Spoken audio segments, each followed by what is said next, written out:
Ladies and gentlemen, please practice social distancing. If you're not in the same household, please try to leave at least 6 feet of separation from each other.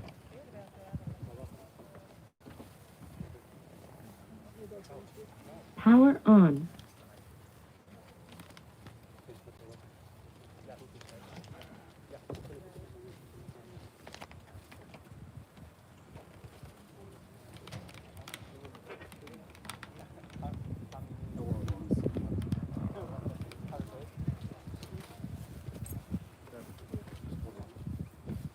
Ladies and gentlemen, if you have a cell phone, please put it into silent mode at this time.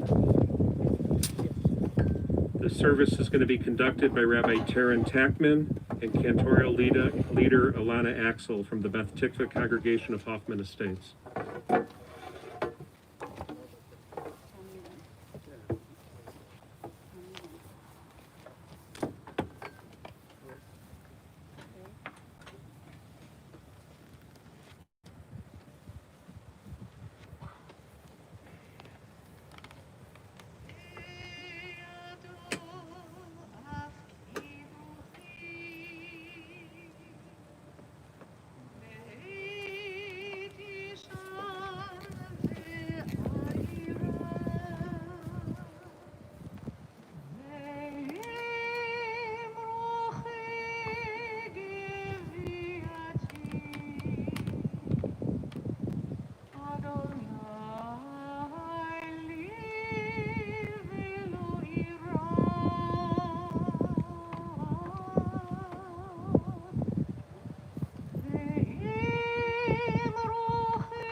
We acknowledge honorary pallbearers, Danny, Bruce, Howard, Chuck, Evan, Butchie, Joel, and Daryl. We gather here because Rick Kahen, beloved husband of 45 years to Candy, cherished father of Allison and Danny, loving pa to Corey and Blake, dear brother of the late Kathy, survived by Tim, Jelnick, adored friend of Bruce, and many others, made a difference in your life. Rick was someone beloved by members of Beth Tikva congregation. He was very active at Beth Tikva congregation. Many people recall seeing him as he often was the person sitting behind the membership table at our annual picnic, and we send loving thoughts and words of comfort from Beth Tikva congregation. When I think of conversations I've had with Rick, whenever I would call him to ask how he's doing, he would talk all about his family and his grandson, and he would then say, "How are the girls?" As soon as you would ask him about himself, he would talk about his family, and he'd want to know about you. As we think about Rick's life, we think about life in general. Ultimately, we think of God. In Jewish tradition, there is a blessing for everything. Baruch atah Adonai Eloheinu melech haolam dayan ha'emet. I set the eternal always before me. God is at my side. I shall not be moved. For you will not abandon me to death, nor let your faithful one see destruction. You show me the path of life. Your presence brings fullness of joy. Enduring happiness is your gift. God, you have been a refuge in every generation before the mountains came into being, before you brought forth the earth and the world. From eternity to eternity, you are God.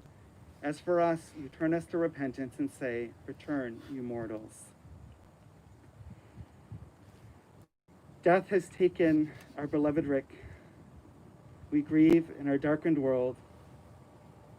In silence, there is lamentation. In your tears, there is loneliness. Lost in your sorrow, may you find the presence of loving friends and family. Hear them, O God, be with them. For Rick's love that united us in life and which death cannot sever. For his companionship that you shared along life's path and which continues through the tenderness of memory. For the gifts of his heart and mind that brought you joy and happiness and is now a precious remembrance. For all these and more, we give our thanks to God.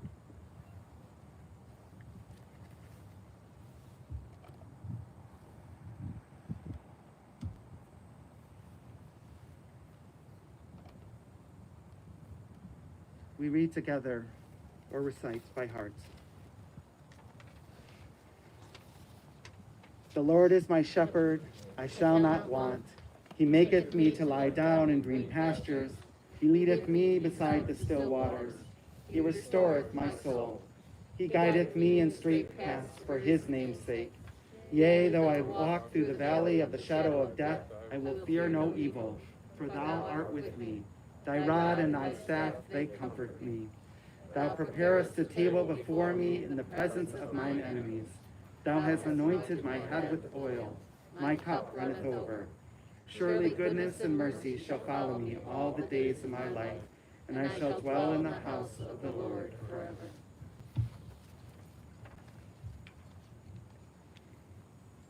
This week's Torah portion, Nitzavim, includes a well-known verse that is read this week and again on Yom Kippur. Its message was one that Rick knew in his heart and lived every day. Natati lefanecha habracha v'hakalala uvarcharta b'chayim. God says, I have put before you life and death, blessing and curse. Choose life. Rick Kahen was a man who throughout his life was presented with stark choices. Past, he could have chosen, which indeed could have meant life or death, blessing or curse. Each time Rick was faced with such a choice, Rick chose blessing. Rick chose life. Rick or Ricky, as he was called as a kid, had a difficult childhood. Though his mother was loving, he had a strained relationship with his father, a broken home, and no money. Rick's sister was struck by a car and survived, but was left permanently brain damaged. Much of Rick's mother's love and attention had to be directed to his sister and to supporting the family. Such realities would likely stunt any child's emotional growth, leaving one bitter and unable to succeed in life. Not Rick.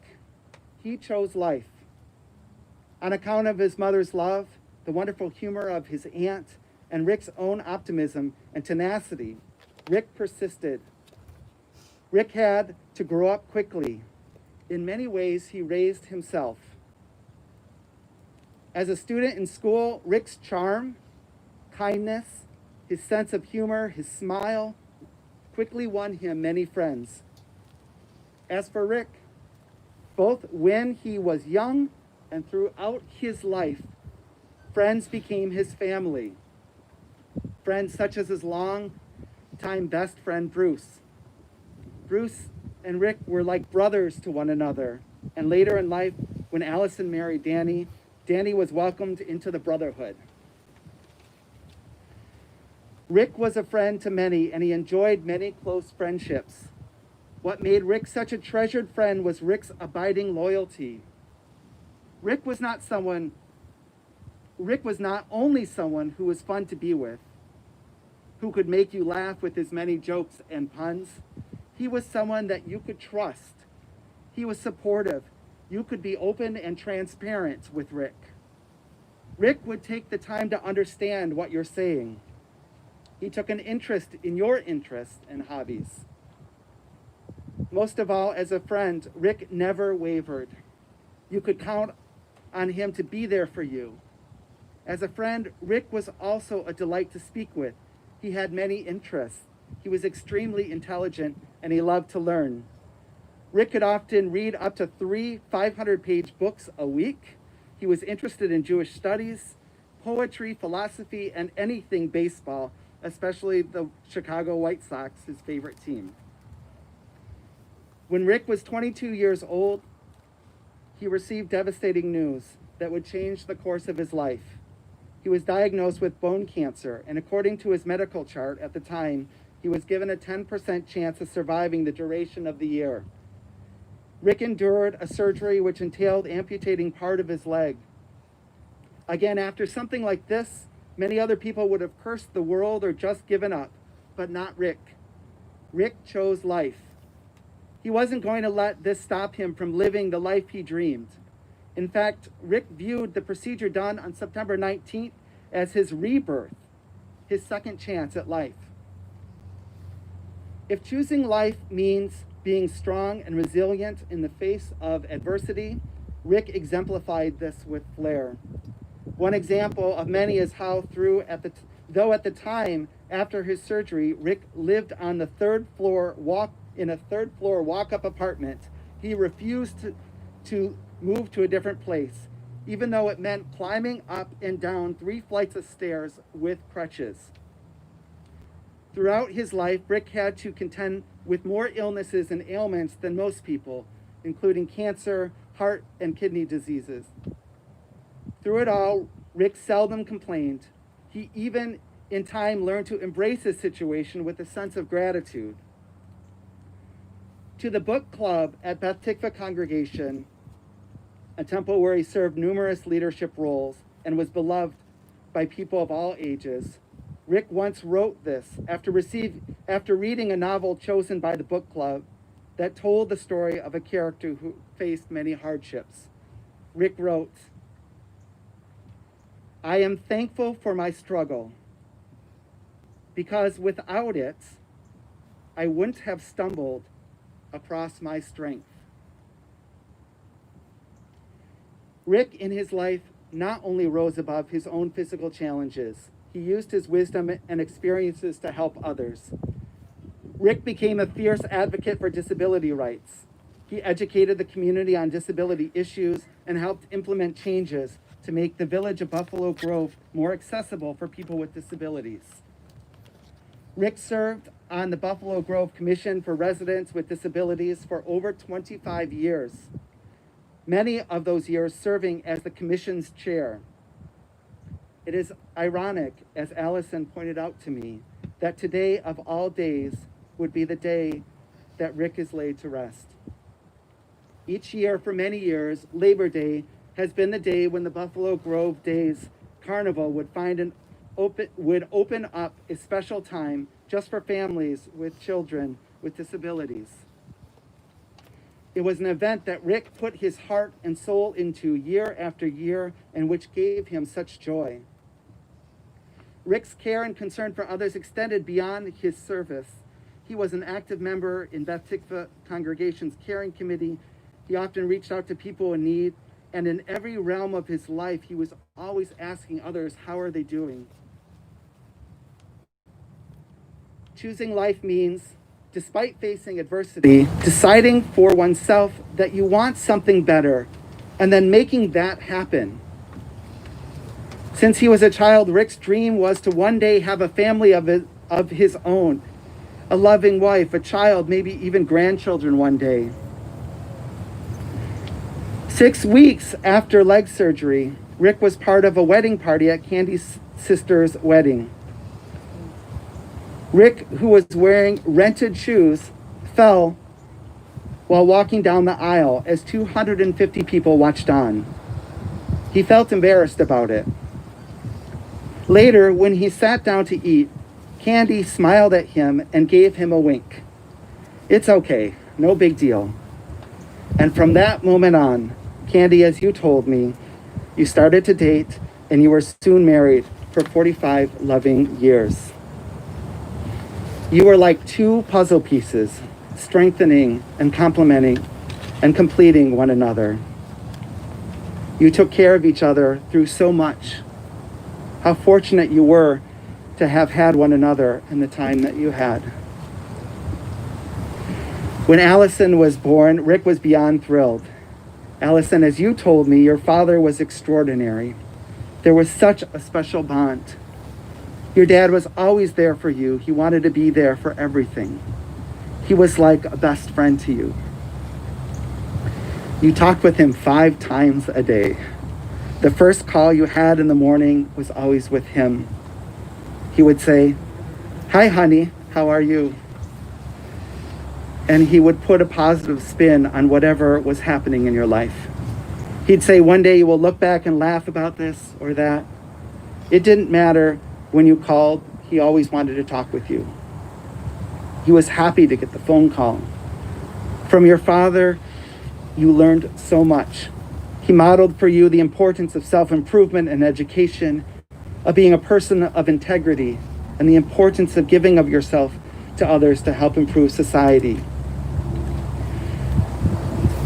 As a family unit, it was always the 3 of you. Their friends were your friends. You were always included. And you were included knowing the news of your father's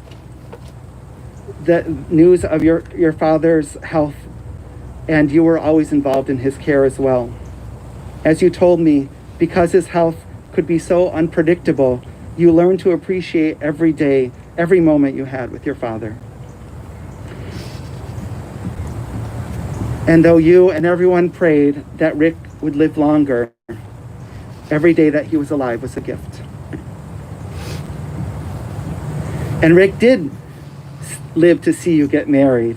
He absolutely delighted and loved, like a real son, your husband, Danny. And they too shared a special bond. They even took an epic road trip, along with Bruce, across the country to the Baseball Hall of Fame and created memories that will always bring you smiles. He was so proud of your many accomplishments and relished in each of your successes. When Corey was born, it was one of the happiest days of Rick's life.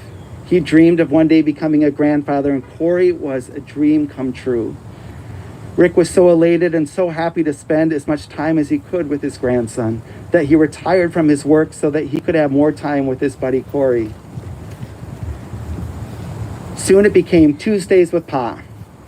The name Corey gave Rick instead of Grandpa or Pop. Sometimes they would see each other 2 times a week or more. There simply wasn't anything Rick wouldn't go to, anything he wouldn't do for his beloved grandson, even if it meant attending Corey's first t-ball game at a time when Rick wasn't feeling well and watching the game from the car. There was no way that Rick was going to miss that game.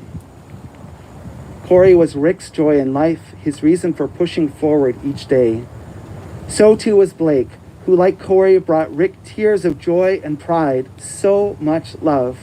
Blake even looks a lot like a young Rick, I am told. What a blessing to have such a wonderful grandfather, and what a blessing Corey and Blake were to him. What a blessing all of you were to Rick. Jewish tradition teaches that the best way to honor the memory of our loved ones is to live as they themselves did at their best. As we remember the life and legacy of Rick Kahen, let us each strive, as did Rick. Let us embrace whatever situation is handed to us and meet adversity with optimism and strength. Let us share with one another warmth and charm and kindness, an eagerness to learn, a willingness to give of oneself for the betterment of others, and a love of family and friends that is everlasting. Let us all, as did Rick, each and every day, choose blessing, choose life. Zichrono livracha, may Rick's memory always be for blessing. Ken Yehi Ratzon.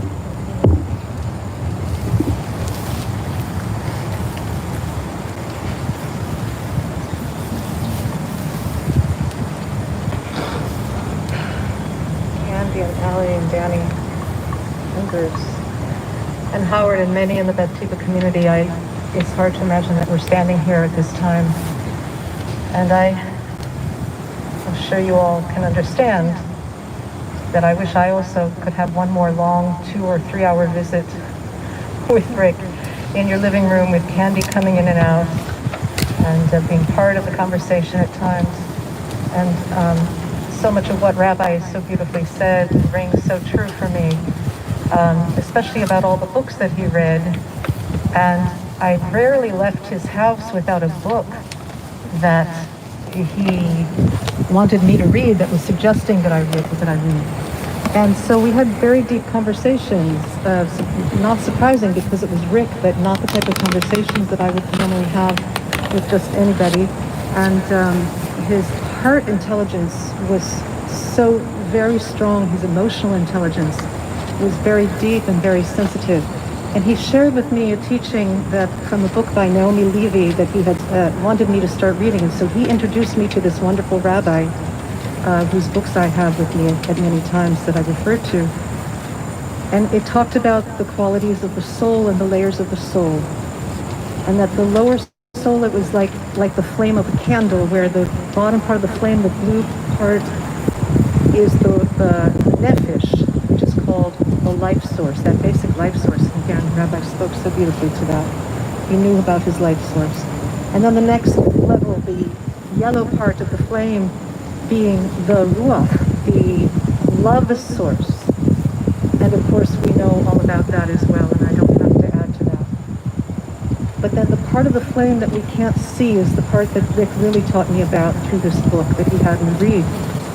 And this part of the book talks about the neshama, the soul source, the eternal source, the part that Rick is now in that realm.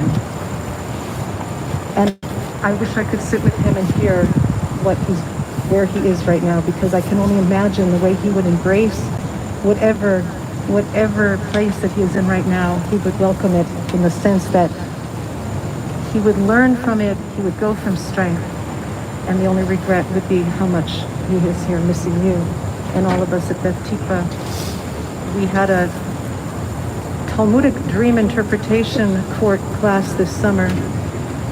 And when I spoke to Rick about it, I knew for sure that he was going to join. I didn't even have to really wring his arm right away. He said, yes, I'm in. It was all over Zoom. And we made a very, very close group of friends.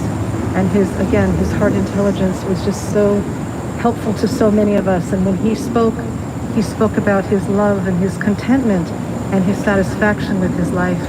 at that time, and I want you to take that with you always and know that that was how he saw his life because of all of you. And I'm just going to so miss him so very, very much as we will get back to you. I'm going to back off a little bit. There's a song from Psalms I'd like to sing. For everybody's safety, I'm just going to back up.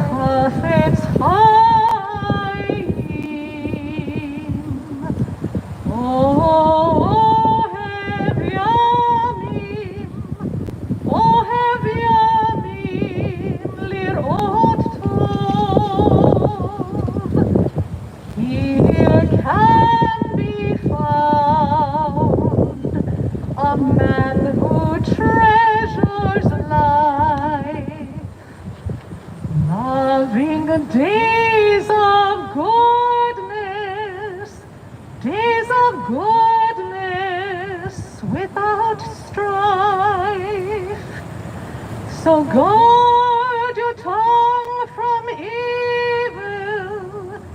Keep your lips then from speaking falsely. Turn from wrong towards goodness. Seeking wholeness. Pursuing peace. Netzor lishon chamera.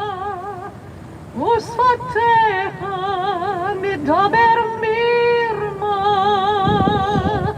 tzur mera asetov, vakeshalom v'radfehu, mi ha'ish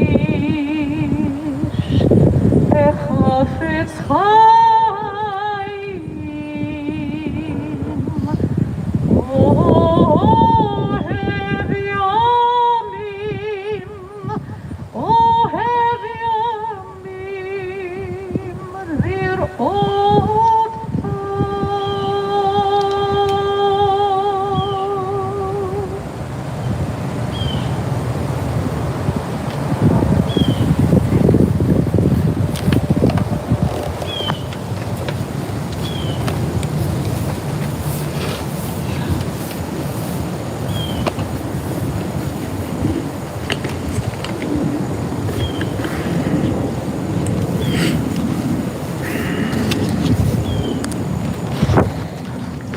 ...2004, sophomore year of college.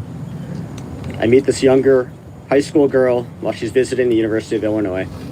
I ask her name, and she says, Allie Kahen. Kahen, as in her dad walks with her cane, and her mom's name is Candy Cane. I think to myself, she can't possibly be serious. How much have I had to drink? We begin dating and instantly form a bond. She asks if I want to go to her high school prom. A bit fearful of what exactly I've gotten myself into here, I reluctantly agree.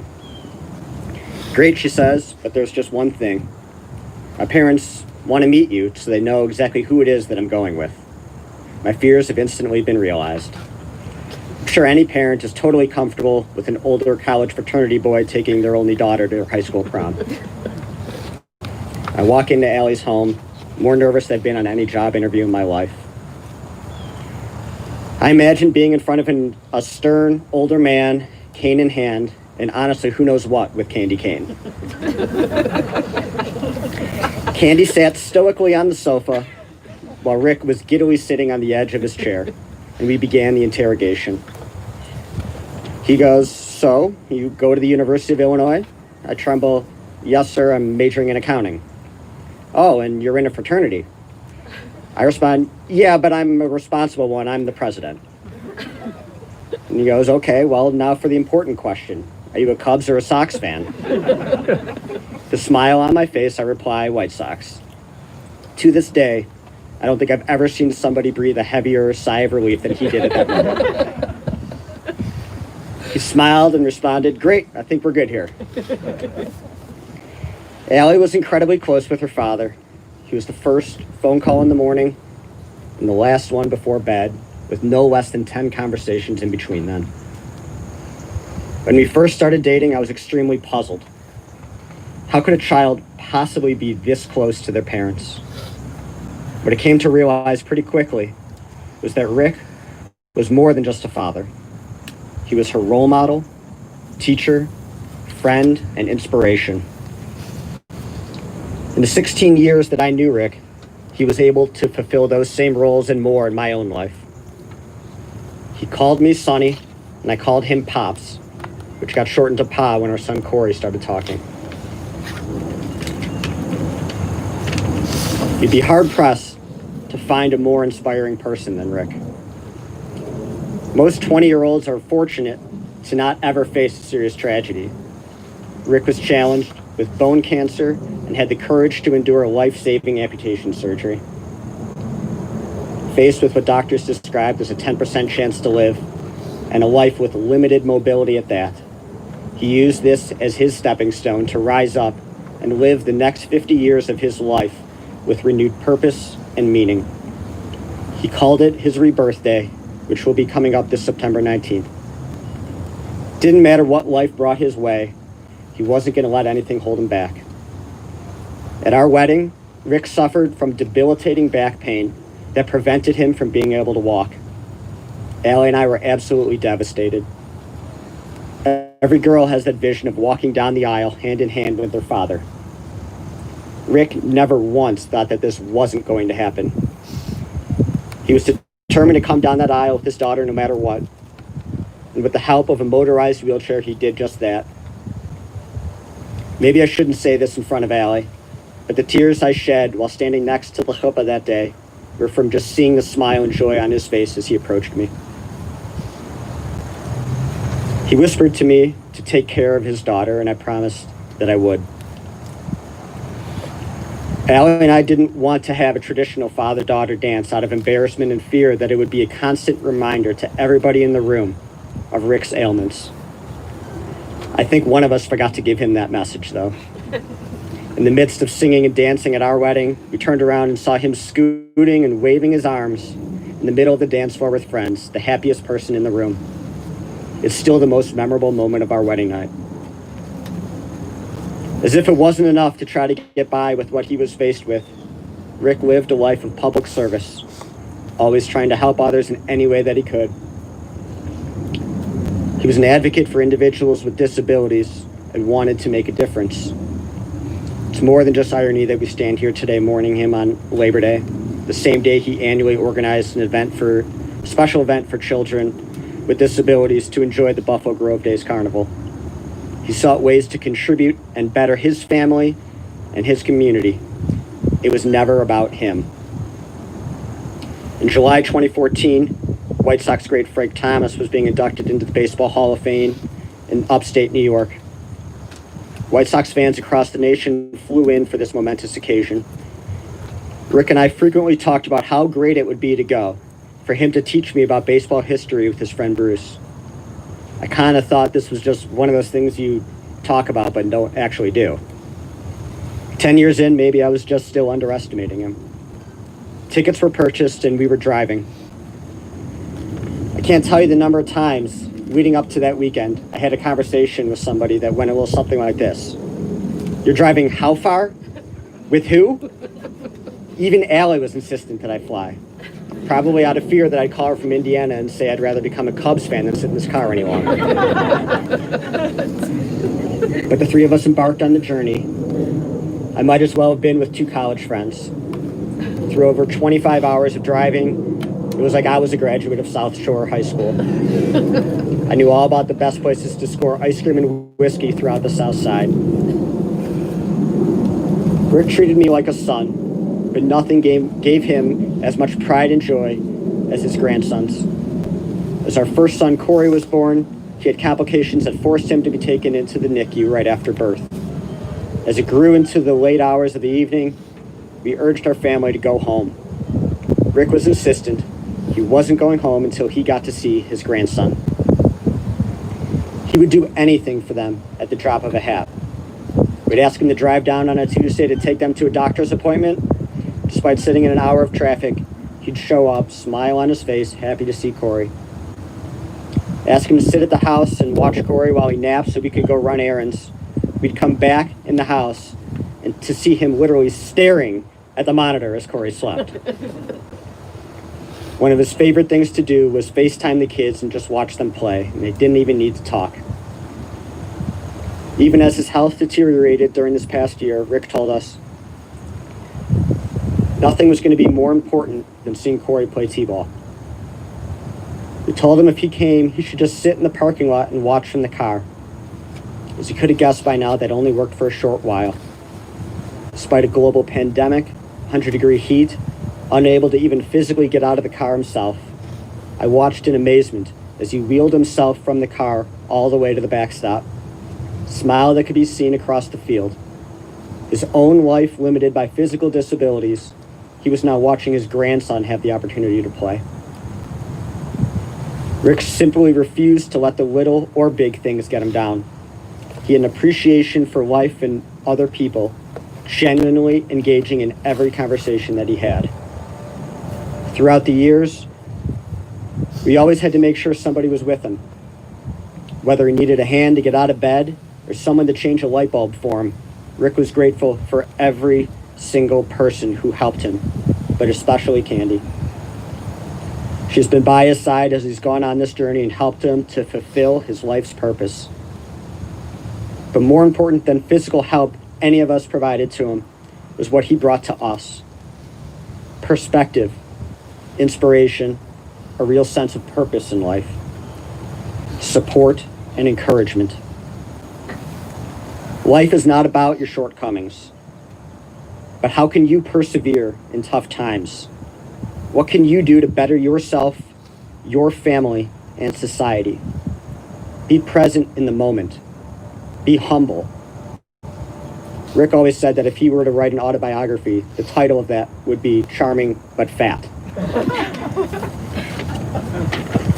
This is how Rick lived his life. He lived on borrowed time, and he was just happy to be here. Take nothing for granted. Many people would have been faced with the same obstacles he had and simply given up. The countless falls, doctor visits, medications, and daily difficulties. None of it stopped him, though. His perseverance to be the best friend, husband, father, and grandfather proved to be more powerful than any physical limitation. 50 years ago, he took a different path. That path may not have looked like the one that you and I walked down, but he traveled it, all the while appreciating every single step that he took.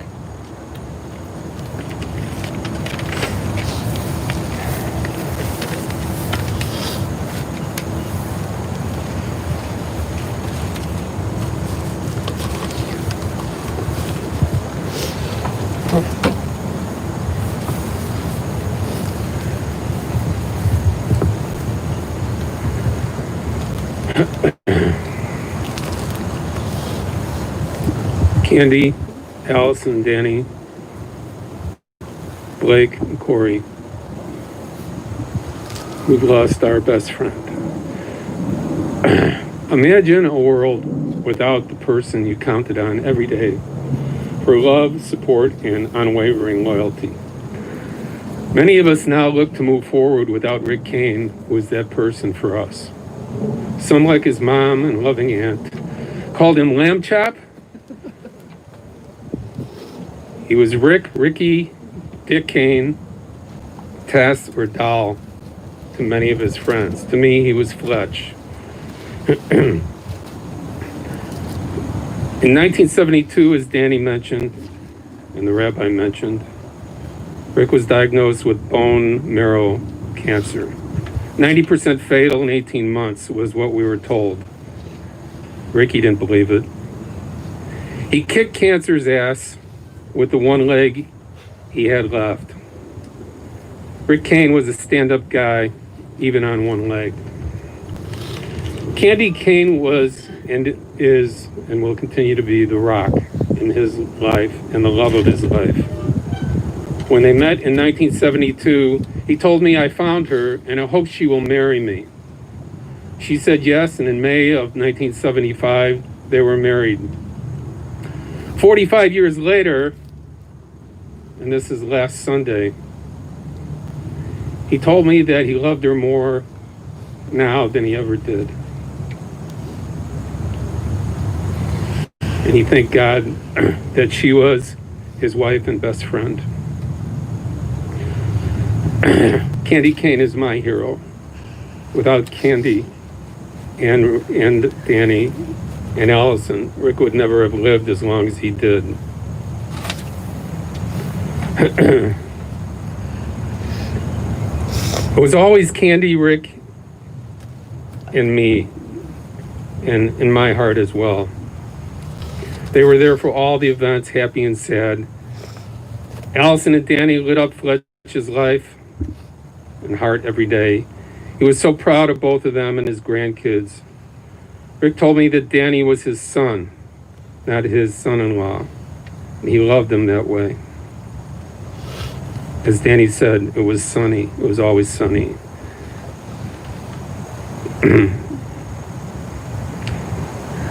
Candy and Rick always dreamed of a life for Allison that Allison and Danny have made become a reality.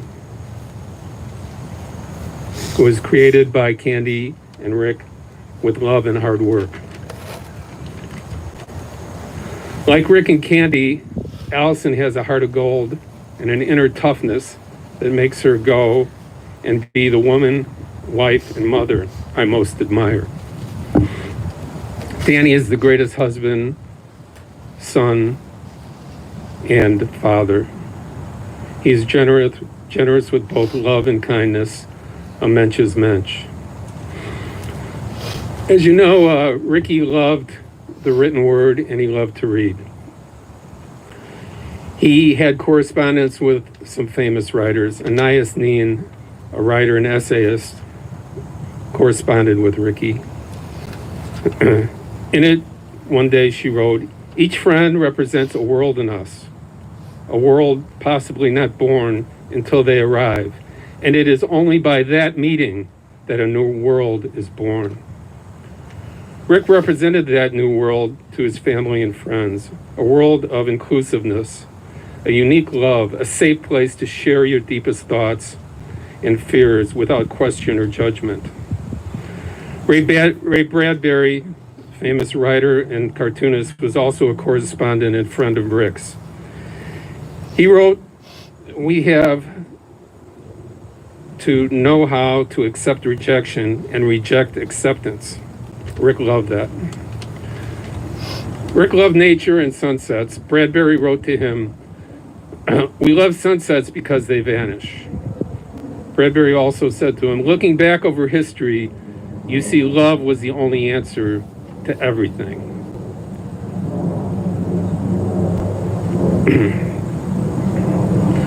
Rick learned that in an early part of his life when times were hard and love was all his mother, sister, grandmother, and aunt and cousins could offer. Judy and Nancy can testify to that. God became a focal point for Rick and Candy when Allison was born. He never had religious training, and he took great joy in learning about the Torah and Talmud when he did. God found Ricky, and Ricky found God. Rick loved baseball, and that was the ultimate joy and bond that we shared together. 3 trips to Cooperstown were extreme highlights of our mutual love of the game and each other. Rick taking Danny in 2014, as he mentioned, for Frank Thomas's induction to the Hall of Fame, and having Danny at the same party with Thomas in an exclusive setting made him as happy as I've ever seen him, other than the day Allison and his grandchildren were born.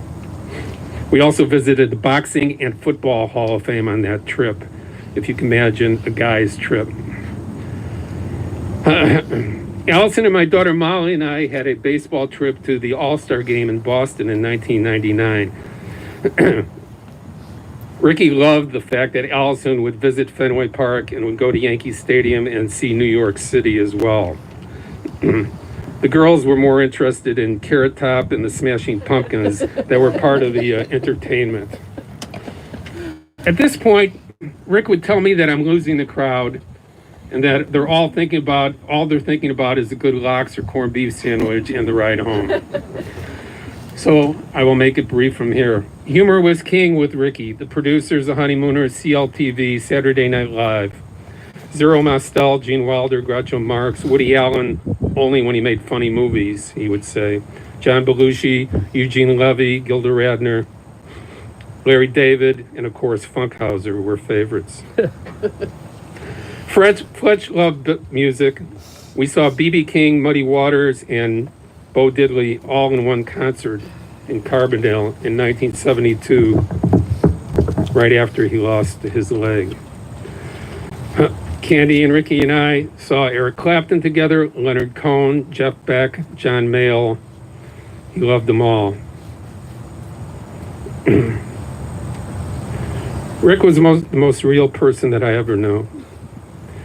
He loved history, he loved fiction, he loved counterculture, everything he read it, and he read it all. 3 or 4 books a day or a week was no big deal for Rick.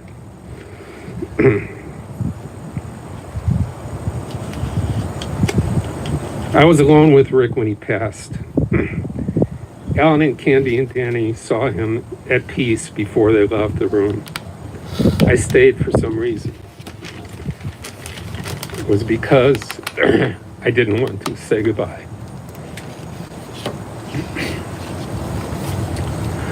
Rick gave his essence to the ones he loved, and his friendship was a treasure for all he shared it with. Our lives will continue to be enriched by our love for him. He will never be gone as long as we carry it with us. Rick loved to drive. And in my mind's eye, I will see him driving west into one of the spectacular sunsets in Arizona with Leonard Cohen in the background singing Hallelujah.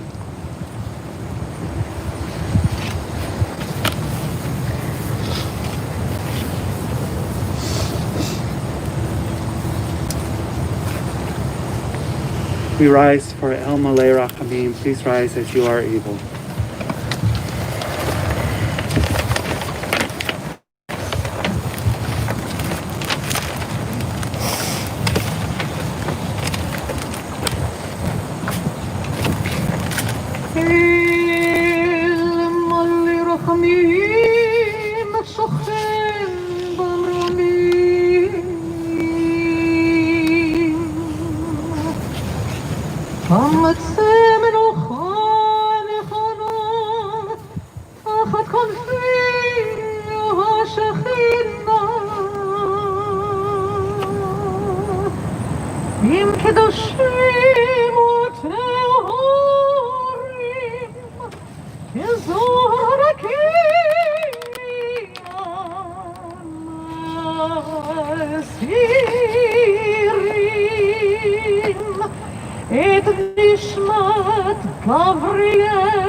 Compassionate God, eternal Spirit of the universe, grant perfect rest in your sheltering presence to Rick Kane, who has entered eternity.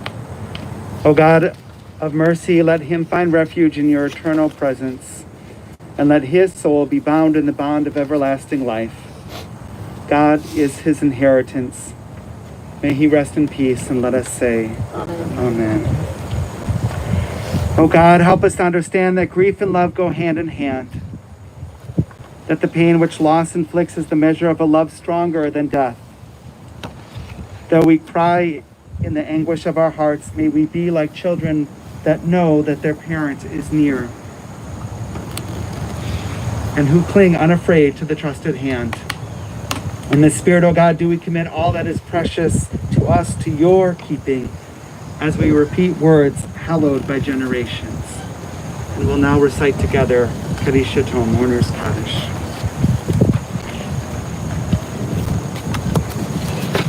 Yitkadal v'yitkadash shemei Rabbah Yalma dibrach riutei yamlich malchutei B'chayechon yomecho B'chayei tekol Beit Yisrael Magala u'bizman kariv v'imru Amen. Yehei shmei Rabbah mevorach me'olam u'omei amaya Yitbarach v'yishtabach v'yitpa'ar v'yitramam v'yitnaseh Yitadar, Yitala, Yitalau, Shemeda Kucha, Brechu. Leela, Mikol, Birchata, Vashirata, Tushbachata, Benechamata, Namiran, Biama, Bimru, Amen. Yehesh, Lama, Rabba, Bin Shemaya, V'chaim, Aleinu, Be'al, Kol Yisrael, Bimru, Amen. U'aseh Shalom, Bimramach, U'yaseh Shalom, Aleinu, Be'al, Kol Yisrael, V'imru, Amen. May God grant peace to those who mourn and comfort the bereaved among us, and let us say, Amen. Amen. Jewish tradition teaches that just as we do not enter the world alone, we do not leave the world alone. And in a moment, I'll invite family members, followed by friends, to place 3 scoops of sand upon the grave, and indicating a final mitzvah that cannot be repeated. So invite family members at this time.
Others may come forward at this time.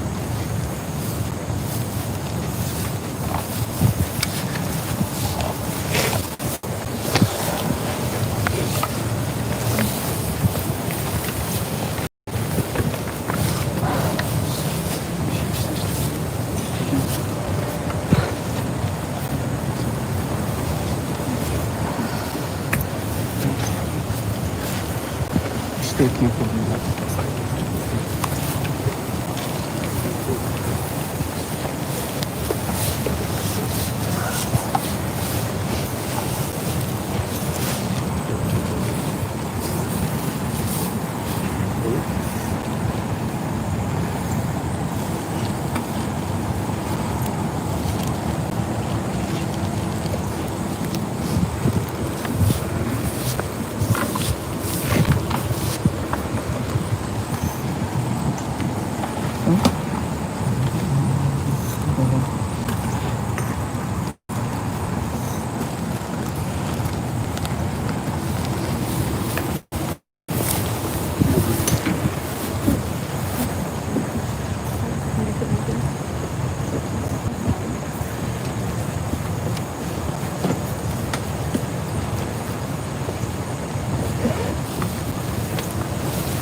Stand here. That's fine. You can go.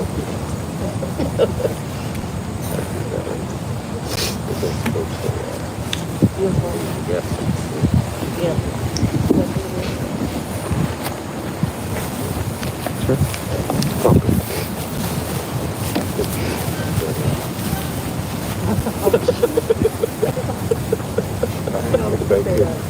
I just said it, and she laughed. I think we all know it.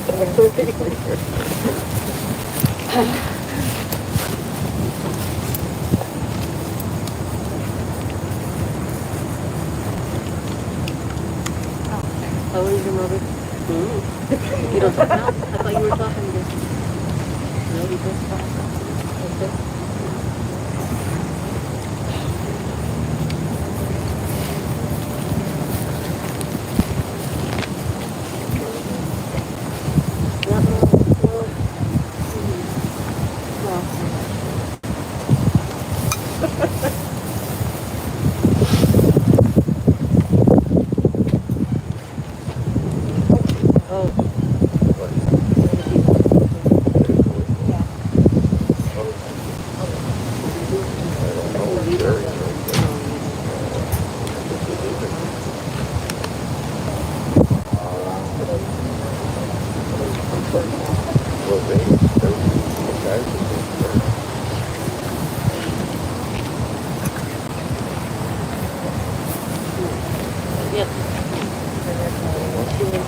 Chicago gets with the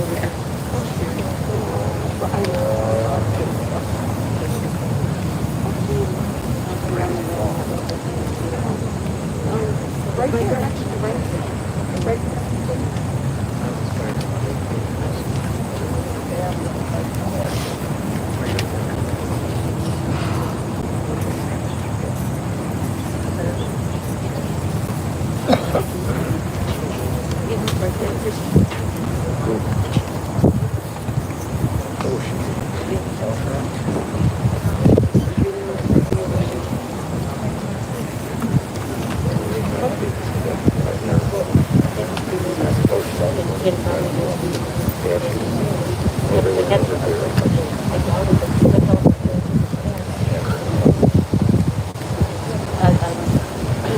During all this, I got a phone call.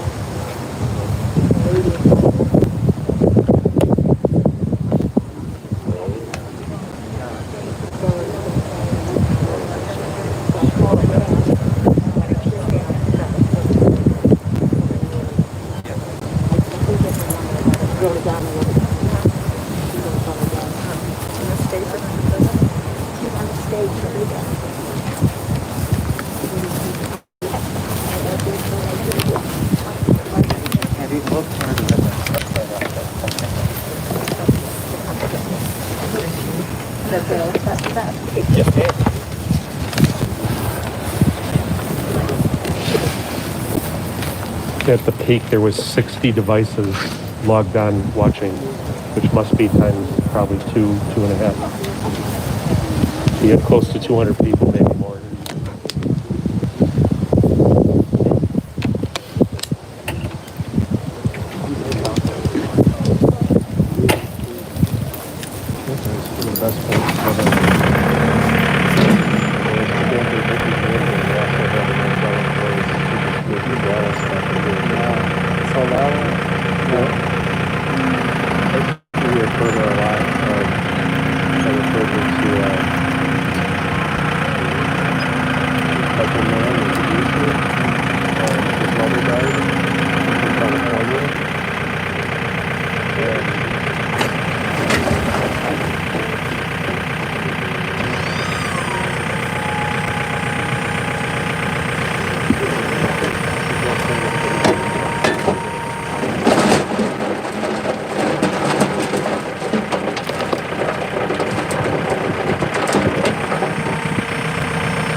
ribbons.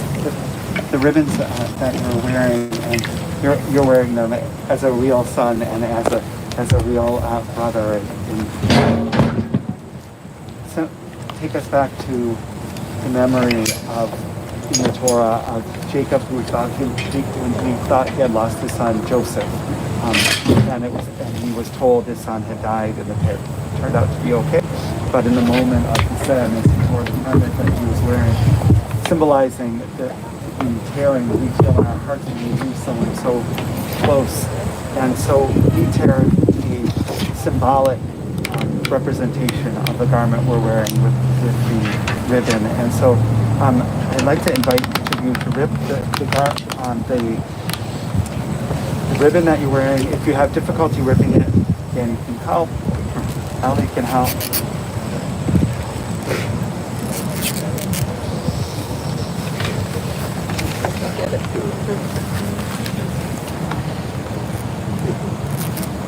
And the blessing we say, Baruch atah Adonai Eloheinu melech haolam vayah. Blessed are you, Lord our God, judge. And in the hours and the weeks ahead, I pray that you find comfort and love and support from family and friends, that you find some healing, that which is torn will find wholeness again as you support each other. I pray for peace for all of